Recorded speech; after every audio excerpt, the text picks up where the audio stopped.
Uma vez mais, bom dia, Srs. Deputados.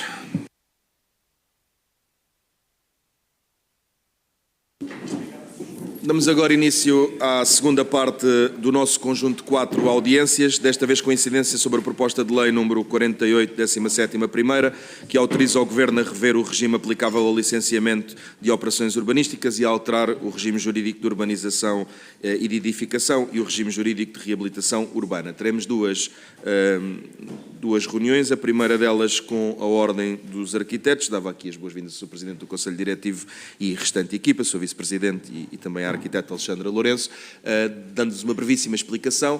Os grupos parlamentares intervirão no uso do seu tempo e vocês têm tempo igual para as respostas.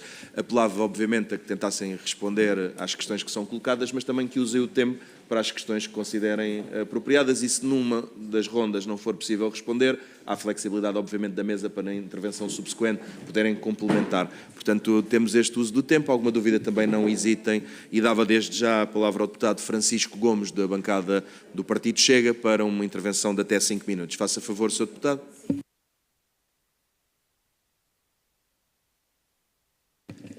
Bom dia. Muito obrigado, Sr. Presidente. Senhoras e senhores deputados, Sr. Bastonário da Ordem dos Arquitetos. Falamos da habitação e a crise na habitação em Portugal atingiu um ponto de ruptura. Já não falamos apenas de preços elevados, falamos de exclusão social. Falamos de jovens sem futuro autónomo, de famílias empurradas, literalmente empurradas para fora das suas cidades e de um país que falha naquilo que é uma função básica do Estado, que é garantir condições mínimas para viver com dignidade. Neste contexto, as propostas do Governo surgem como mais uma tentativa de dar resposta a um problema que é estrutural. E a audição à Ordem dos Arquitetos é particularmente relevante para esta Comissão porque estamos a falar de uma entidade que repetidamente tem afirmado que não basta construir mais, mas que é preciso construir melhor, com qualidade, com planeamento, com responsabilidade pública. Palavras vossas. Essa posição é legítima, mas a questão é outra. E eu pergunto, as propostas do Governo que estão em análise, em discussão, permitem, na prática, atingir esse objetivo ou não permitem? A Ordem tem defendido publicamente também a necessidade de simplificação de processos, de redução de entraves administrativos e de maior previsibilidade no licenciamento, alertando que a excessiva burocracia compromete a qualidade dos projetos e afasta os bons profissionais. Palavras vossas. No entanto, o que vemos nestas propostas do Governo é a manutenção de um quadro relativamente complexo e dependente da máquina administrativa, que é precisamente aquilo que tem falhado. A Ordem também tem afirmado que a instabilidade legislativa prejudica o exercício da arquitetura, desvaloriza o projeto e, palavras vossas, transforma o arquiteto num mero gestor de procedimentos. Pergunto, como é que a Ordem compatibiliza essa crítica pública que fez com um pacote legislativo que surge após sucessivas mudanças de regras, muitas vezes contraditórias, no espaço de poucos anos? Outra questão central prende-se com a relação entre interesse público e viabilidade real. A Ordem tem defendido um papel forte do Estado na definição das políticas públicas de habitação. Tem-no feito publicamente. Mas a verdade é que o Estado não constrói, não executa e, ultimamente, nem responde em tempo útil. E quando o enquadramento legal afasta o investimento, o resultado não é mais qualidade, é menos oferta, mais informalidade e mais pressão sobre o território. Por isso coloco ainda mais algumas questões. Considera ou não considera a Ordem que as propostas do Governo criam um quadro que efetivamente melhora a qualidade arquitetónica ou apenas prolongam bloqueios administrativos já conhecidos? Mas entenda a Ordem que este modelo legislativo valoriza o papel do arquiteto ou antes submete o arquiteto a um sistema instável e imprevisível. Ainda, reconhece a Ordem que sem aumento significativo da oferta pública e privada, não há política de habitação que resista, por mais bem intencionada que seja. E, por fim, está ou não está a Ordem disponível para assumir que a qualidade, a dignidade e o acesso à habitação exigem também rapidez, clareza de regras e confiança nos profissionais? Muito obrigado, Sr. Presidente. Tenho dito. Muito obrigado, Sr. Deputado, e obrigado pela forma como geriu o seu tempo. Dava a palavra ao Sr. Presidente Já agora fazer só um esclarecimento, às vezes referenciam-se como bastonário, sei que coletivamente a Ordem decidiu ter como Presidente do Conselho Diretivo, só para ficar esclarecido, não deixa de ser simbólico, mas também perdoaremos alguém que se refira como bastonário, também perceberá, mas é Presidente do Conselho Diretivo por este belíssimo motivo. Faça a favor, Sr. Presidente. Antes de mais, cumprimentar todos os seus deputados, saudar esta comissão e dizer o seguinte. Bom, antes de mais, naquilo que me parece essencial das questões que o Sr. Deputado levanta, ou seja, como é que a Ordem entende o seu posicionamento relativamente à política de habitação e aquilo que é essencial para os próximos, ou seja, para os próximos tempos, quer nesta legislatura, quer eventualmente num quadro posterior. Bom, nós temos tido sempre uma atitude colaborativa no sentido de tentar ajudar a construir aqueles que são os melhores instrumentos legislativos de forma que as políticas de habitação sejam implementados.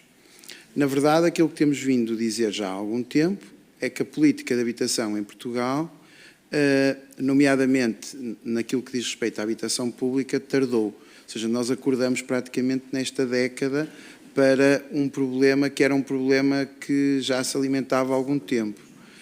E, portanto, aquilo que são as políticas públicas de habitação surgiram essencialmente nos últimos, vamos dizer, 4, 5 anos, com mais incisão e com mais preocupação, proveniente também dos problemas que se agravaram. Nós vínhamos cá, e portanto, muitas das considerações que faz relativamente a isto, nós temos tentado, independentemente de sermos uma organização com muitos representantes, temos tentado, mais do que trabalhar sobre a crítica genérica, trabalhar sobre a procura das soluções. E, portanto, no caso da PL 48, que no fundo é o que nos traz cá, aquilo que nós devemos dizer é, efetivamente, nós desde o momento em que ela foi implementada, em janeiro de 2024, e eu creio que depois com a sua implementação, creio que em março, agora já não estou aqui a dar demónios, mas é isso, nós alertamos logo para um conjunto de problemas que iriam surgir no procedimento urbanístico e que, provavelmente, apesar das boas intenções que tinha o documento, que ele não ia acelerar a construção da habitação em Portugal e o conjunto de licenciamentos, ou pelo menos não ia acelerar nos modos em que estava previsto. E ainda por cima chamar-lhe simplex poderia ser um excesso, porque acabou por não ser um total simplex, porque é um trabalho longo. E foi logo a seguir, também fruto dos ciclos legislativos, foi tido um compromisso que eu acho que teve uma amplitude grande em todos os partidos, que aquele simplex precisava de revisões rápidas e que era isso que se iria trabalhar. Ora bem, 2024, estamos em janeiro de 2026. Aquela revisão rápida do simplex só está em cima da mesa agora com este documento. Nós realizamos de lá até cá, com diferentes governos, e quando digo diferentes governos, eu diria com 3 governos anteriores, inúmeras reuniões de trabalho para trabalhar a simplificação administrativa, vulgo o regime jurídico da normalização e da edificação. E, portanto, dentro desse aspecto, qual é que é a consideração que temos? Primeiro, estamos a melhorar, ou seja, estão a existir aspectos positivos, mas existem muitos problemas ainda nesta matéria. E esta matéria tem a ver com a gestão urbanística. Outra coisa diferente tem a ver com a própria política de habitação em si. Ou seja, o que é investimento público, o que é investimento privado e também o que são políticas fiscais. Nós tivemos há pouco tempo noutra comissão, que tem a ver com o IVA na construção, onde também parte desse debate foi feito. Portanto, se a resposta se a Ordem dos Arquitetos está satisfeita com o percurso pelo qual nós estamos a ir na política de habitação, não, mas nós reconhecemos aos diferentes governos e mais, reconhecemos até um desígnio nacional aos diferentes partidos, uma intenção de darem sempre propostas colaborativas e coisas que beneficiaram. Desde aqueles partidos que promoveram a alteração do RJUE para uma simplificação, nem que seja numa simples casa de banho ou em matérias de procedimento administrativo, como os partidos e as legislaturas que criaram estratégias urbanas de habitação e que incentivaram os planos municipais, até àqueles que são os 2 programas principais que nós tivemos em cima da mesa, o Mais Habitação e o Construir Portugal, pá, que, enquanto representante da sociedade civil, permitam-me dizer que na sua gênese não são muito diferentes. Ou seja, têm matérias de implementação distintas, mas na sua gênese elas não são muito diferentes. Têm um incentivo grande à habitação pública e têm finalmente a mexida naquilo que é o procedimento administrativo, simplificação da legislação e também a incentivos fiscais. Espero ter conseguido responder à questão que me colocou. Muito obrigado, Sr. Presidente. Já agora só prestar um esclarecimento. Eu não quero ficar conhecido como o Presidente que favoreceu o Partido Chega, mas a grelha que apliquei foi a C e devia ter sido a F, pelo que dei uma precedência. E vamos considerar então que o que fiz foi dar aqui mais tempo à ordem para os esclarecimentos. E íamos só retomar uma coisa que é o seguinte: dar a palavra ao PSD, depois sucessivamente ao PS e ao LIVRE, pedindo desculpa a todos, inclusivamente ao Chega, que indevidamente favoreci, que não levará a mal, e pedir-vos então, a Sra. Deputada do PSD, eu julgo que a intervenção seja da Deputada Margarida Saavedra, faça favor, e depois perguntava ao Grupo Parlamentar do PS, penso que é o Deputado Humberto e o Deputado... Muito obrigado, Sr. Presidente. Sr. Presidente da Ordem dos Arquitetos. Estamos, de facto, neste momento a analisar a alteração ao Decreto-Lei 10/2024, o chamado Simplex. E quero aqui, desde já, explicar uma coisa. A intervenção que se faz na cidade e na construção depende exclusivamente de dois vetores, do Governo e das câmaras, das autarquias que o promovem. Cabe ao Governo criar um quadro legislativo que dê às câmaras um instrumento para melhorar essa coisa e para se tornar eficaz.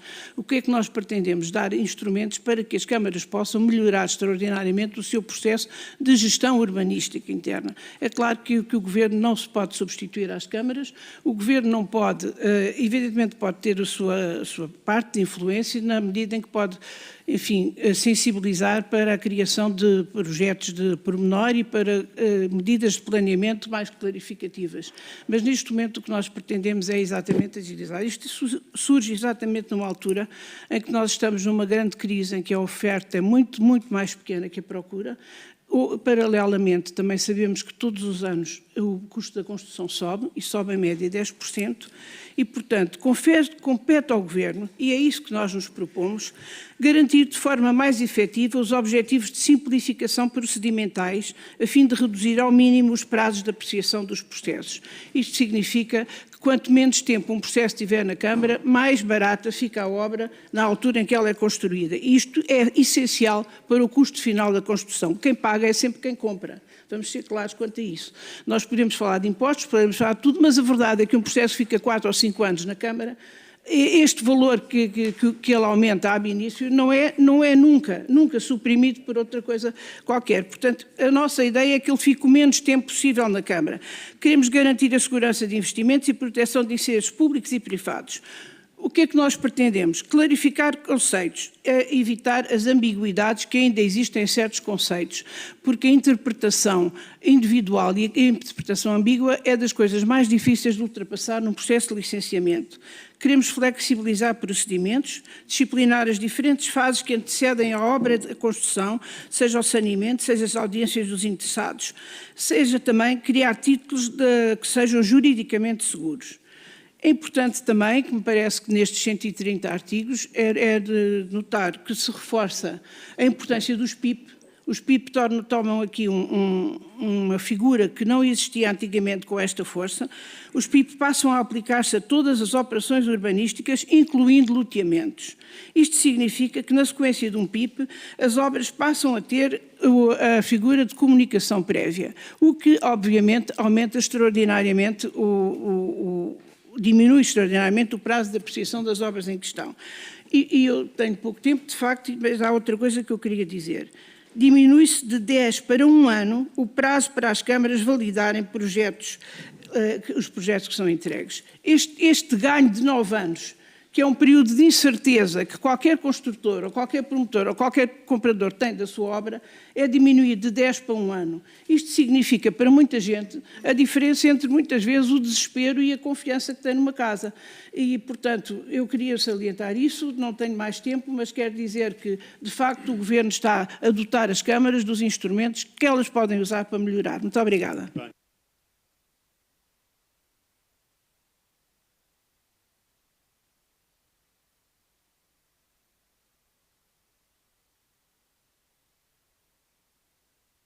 Muito obrigado, Sr. Presidente. Queria também cumprimentar o Presidente do Conselho Diretivo da Ordem dos Arquitetos e a equipa que o acompanha, cumprimentar as senhoras e os senhores deputados. E fazia a minha primeira intervenção dizendo isto que me parece oportuno. Claramente, hoje estamos aqui perante um projeto de lei que é um projeto que é dos 3 nãos. É um projeto que não resolve o problema da habitação em Portugal, e nós sabemos que o PSD não está verdadeiramente comprometido em resolver o problema da habitação em Portugal, porque senão apostava claramente naquilo que tem a ver com a edificação da edificação pública e anda a arrastar os pés sucessivamente com esta matéria, e por isso, enfim, procura mais um alibi com esta proposta legislativa para demonstrar que não é capaz nem competente para resolver o problema da habitação em Portugal. Depois, demonstra também que este projeto de lei não ajuda à estabilização legislativa, ou seja, porque nós tivemos uma alteração muito recente, com 2 anos, e não há estudos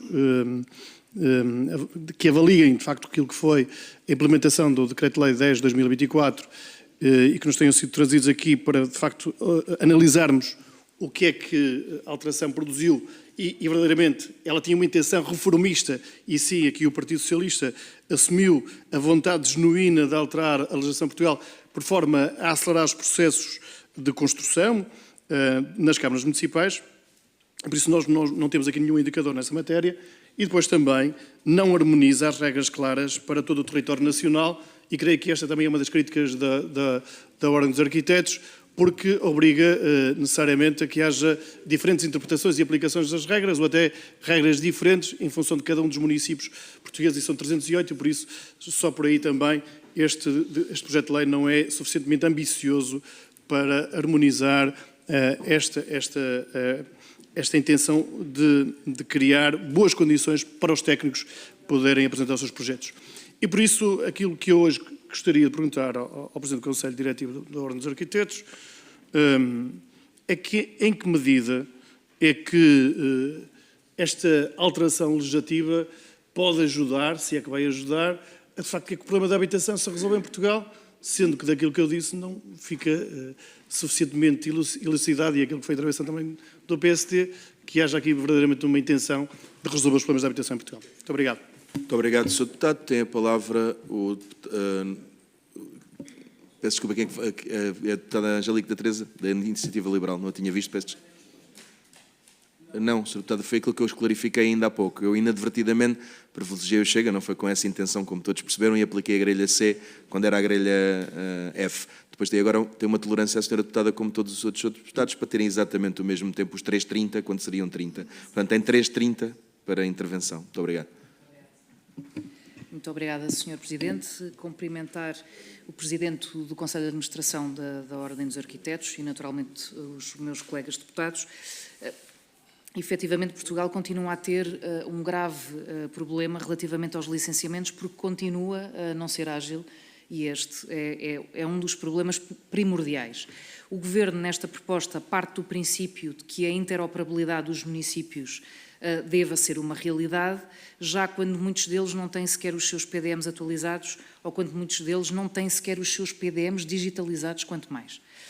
E, portanto, com a agravante de que muitas vezes essa interoperabilidade que é exigida, e ainda bem que é exigida, porque ela de facto tem que existir, nem sequer é uma realidade para o próprio Estado Central. Dado que as autarquias têm realidades completamente diferentes entre si, gostaria de saber, até pela vossa experiência, se esta interoperabilidade, que é necessária, é possível ser implementada num tão curto espaço de tempo. Esta era a primeira pergunta.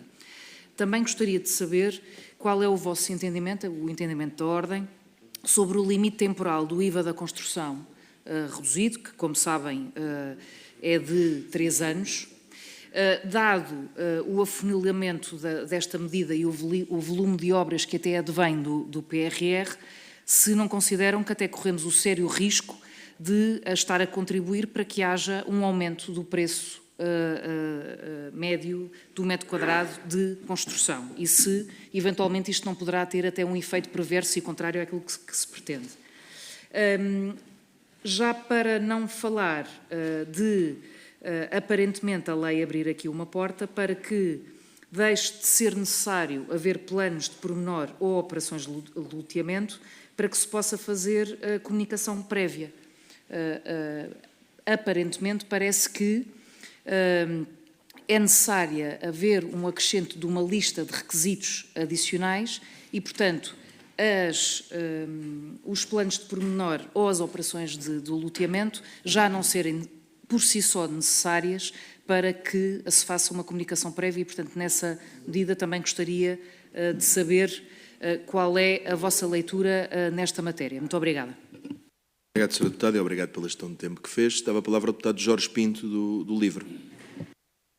Muito obrigado, Sr. Presidente. Cumprimento novamente as senhoras e os senhores deputados e tentando não errar, porque já ouvi do Conselho de Administração da Ordem dos Arquitetos, já ouvi o Sr. Bastoneiro, julgo que o Sr. Presidente, o Conselho Diretivo será o termo certo. Cumprimento também na sua pessoa a vossa vida. Nós lemos com muita atenção o parecer que produziram e aqueles 5 pontos principais que acham que têm de estar incluídos, da comunicação prévia, ao licenciamento, a conferência procedimental, a redução dos prazos e também as questões relacionadas com a PEPU.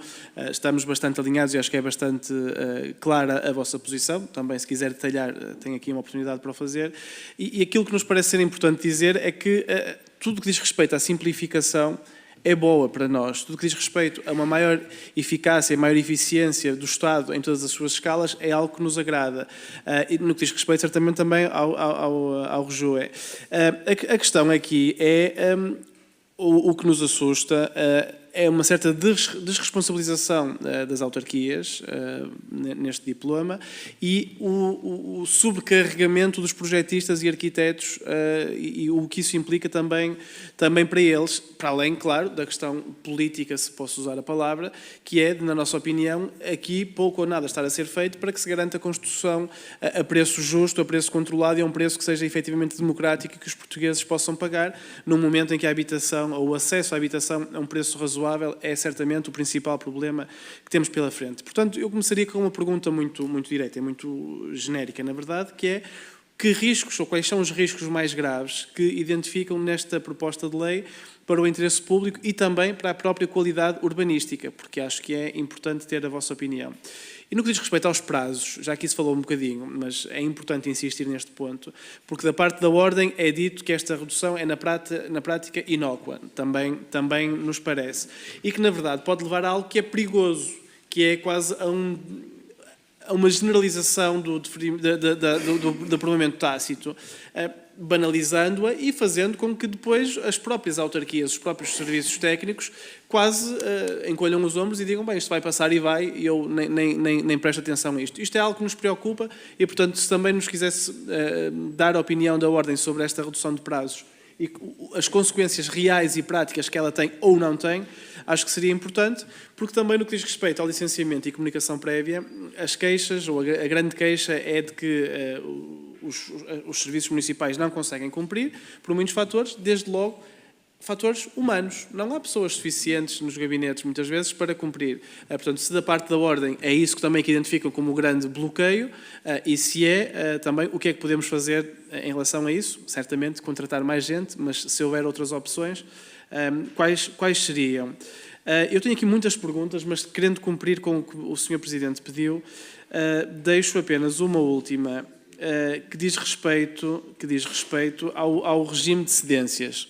Este regime proposto para cedências em loteamentos, na opinião da Ordem, contribui ou não contribui para aumentar a oferta efetiva de habitação pública de custos controlados e de arrendamento acessível? Nós temos dúvidas, do modo como está escrito atualmente, que isso seja real, mas gostaria de ouvir também a opinião da Ordem nesse sentido.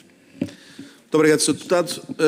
Agora, na parte do encerramento, vamos atribuir 10 minutos, que serão distribuídos 8 mais 2, e então dava-lhe a palavra. Muita coisa. Começava pela...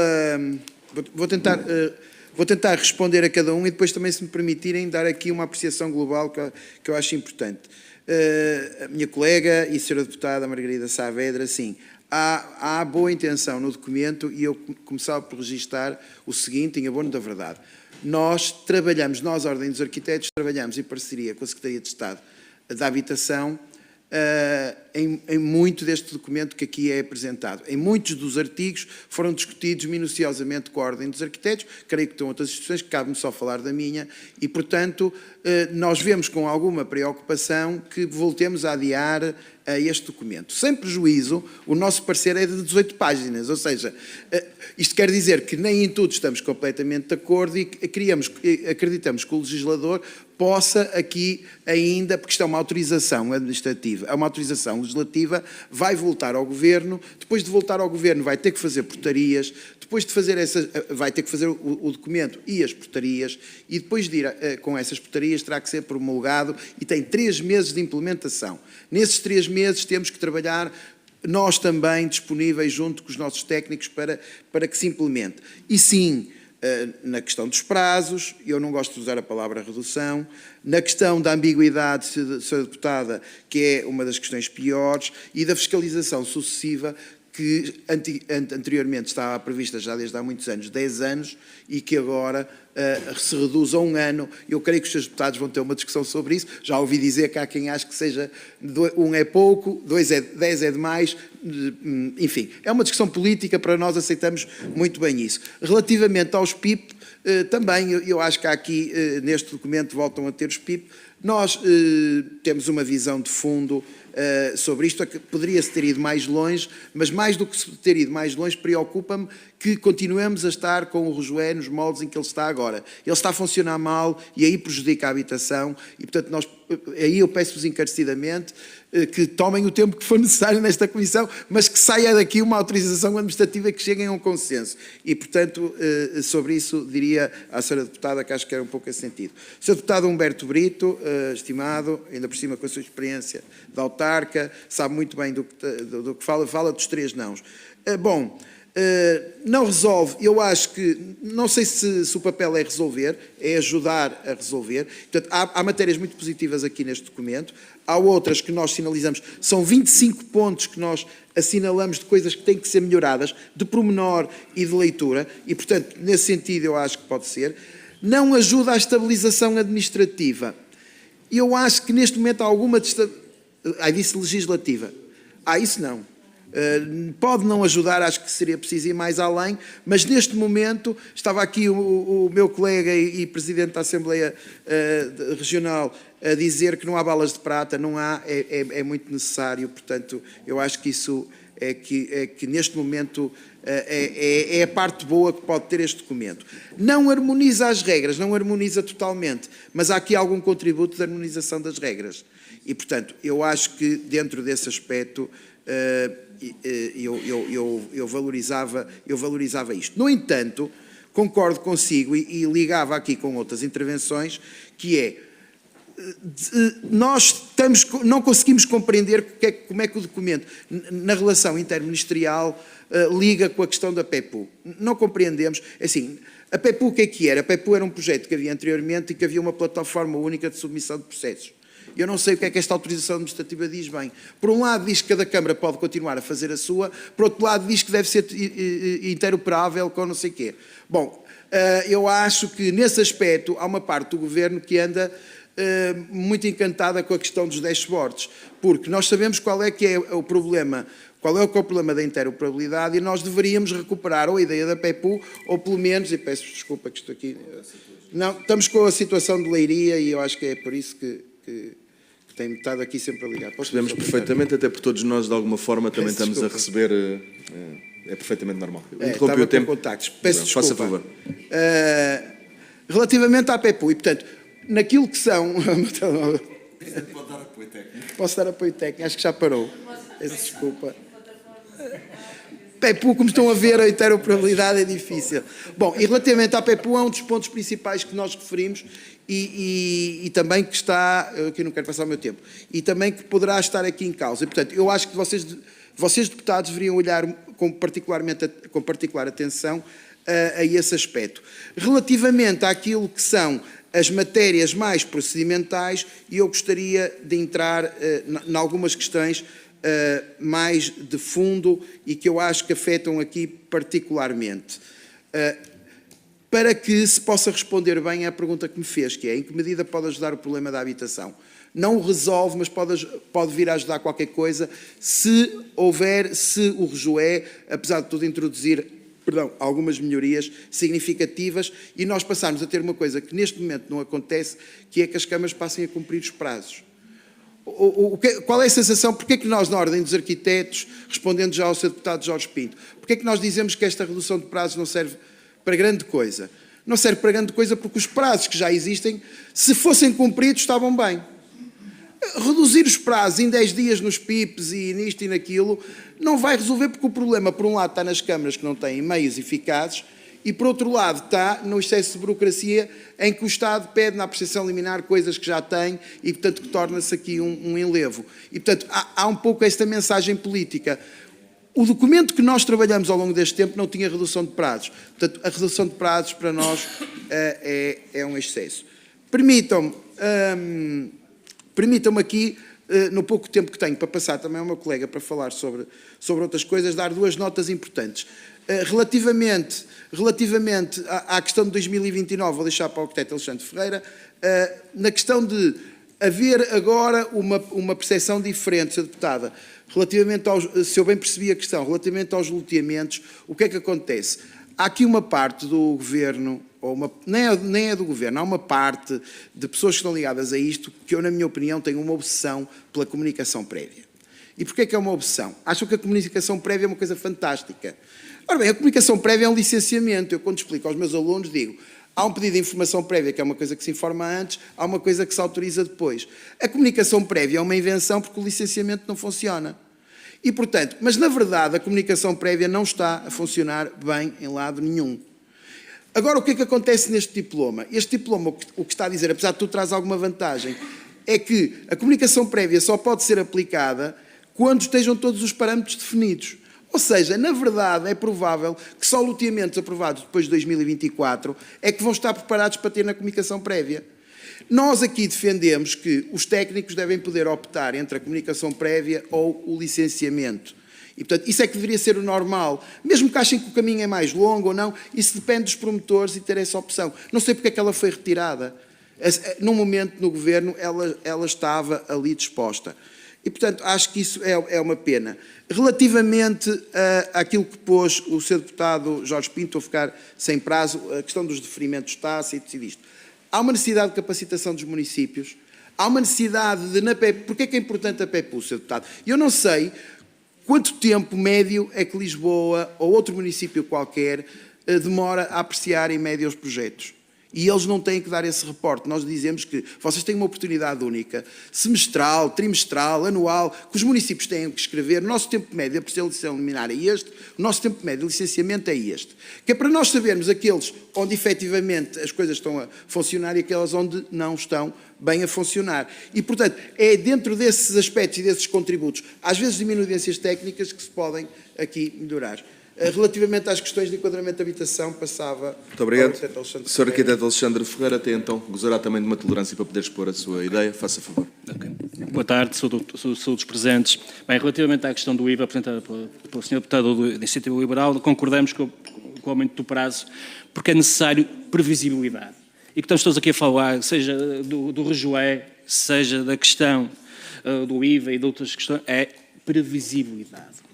Depois, o Sr. Deputado do IVA falou, e muito bem, sobre o artigo 44 da questão das excedências. O que nós apresentamos aqui é, de facto, nós deveremos, na nossa opinião, incentivar, trabalhamos num quadro de incentivos, ok? Por isso, se a habitação acessível, há cedências para a habitação acessível, nós não deveremos depois, com a cedência para os espaços verdes, onerar a habitação privada.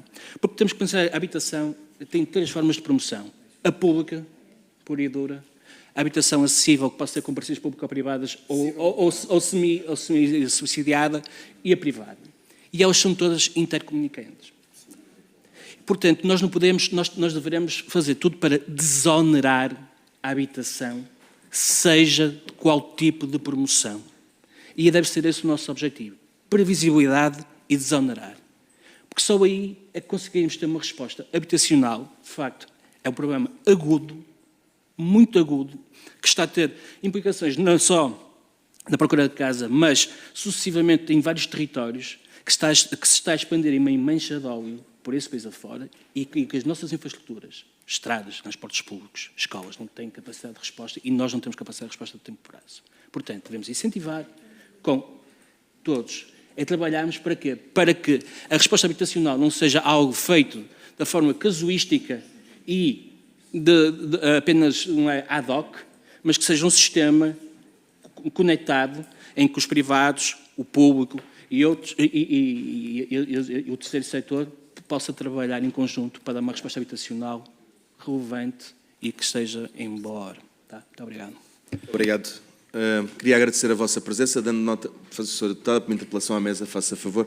Sr. Presidente, muito obrigada. Sr. Presidente, eu queria fazer uma interpelação à mesa, não é bem isso, mas lamentar que não possa haver uma segunda volta, porque parece-me que a urgência desta questão e a importância da questão, e aproveitando o facto de ter aqui a Ordem dos Arquitetos, realmente apenas uma primeira ronda reduz extraordinariamente isso, com o problema que é talvez o prioritário do país. O Partido Social Democrata vai fazer um pedido exatamente para se fazer outra audiência, desta vez com segunda ronda. Muito obrigada. Muito obrigado, Sr. Deputado. Obrigada pela interpelação, que aliás foi rigorosa o uso da figura. Dar-lhe nota que na solidariedade entre membros da mesa, eu estou solidário com a interpretação que foi feita, quer do regimento, pelo Sr. Presidente e por mim em exercício. Tomaria exatamente a mesma decisão, mas compreendo, e até para compreensão dos nossos convidados, compreendo a pertinência da questão que coloca, compreendo a importância, percebe-se a iniciativa, os grupos parlamentares, cada um deles avaliará no momento oportuno, mas a ordem que perceba que é muito bem-vinda neste momento são as nossas normas regimentais. Temos muito mais a falar convosco. Esta boa iniciativa que aqui foi expressa não colide com nada do que foi decidido, mas penso que deixa uma pista para o futuro, de como gostaríamos de vos voltar a ouvir. Diga-me só... 30 segundos. Então, vou confiar previamente no seu bom senso e tem a palavra o Sr. Presidente. Não, só para dizer o seguinte, pedia evidentemente a todos os grupos parlamentares que pudessem, já o fizeram, mas pudessem fazer uma leitura atenta e detalhada do documento. O documento é muito propositivo no sentido apenas de contribuir para aquilo que seja uma autorização administrativa. Julgamos que com a introdução destas melhorias que o país fica a ganhar se nós resolvermos o rejoé rapidamente. O tempo também urge nesse sentido. Muito obrigado, Sr. Presidente. Feita esta última nota, dava nota do seguinte. Além da interpelação oportuna que foi feita pelo Grupo Parlamentar do PSD, notei pelos sinais de concordância dos outros deputados que o nosso diálogo irá continuar. Valorizamos muito a vossa disponibilidade e voltaremos brevemente, antecipa-se que brevemente voltaremos a falar. Continuação. Tudo a correr bem.